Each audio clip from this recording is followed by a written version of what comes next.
آپ کو بتائیں کہ اسرائیلی یرغمالیوں کی رہائی کا عالمی رہنماؤں کی جانب سے خیر مقدم کیا جا رہا ہے۔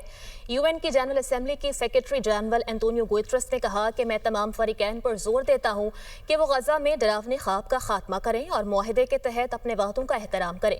ادھر فرانسیسی صدر ایمانوئل میکرون نے بھی یرغمالیوں کی رہائی کا خیر مقدم کرتے ہوئے حماس نے اسرائیلی یرغمالیوں کو رہا کر دیا ہے۔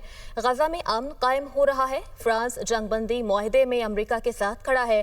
دوسری جانب روسی وزیر خارجہ سرگئی لاروف نے اپنے ایک بیان میں کہا کہ صدر ٹرمپ کا غزہ امن منصوبہ مبہم ہے۔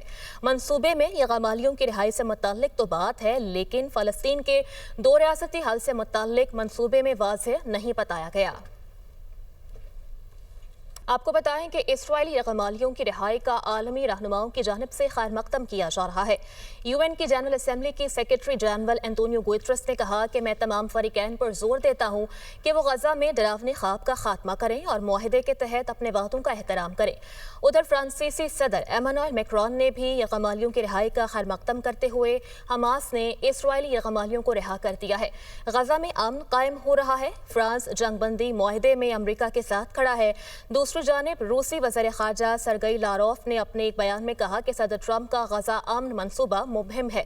منصوبے میں یرغمالیوں کی رہائی سے متعلق تو بات ہے، لیکن فلسطین کے دو ریاستی حل سے متعلق منصوبے میں واضح نہیں بتایا گیا۔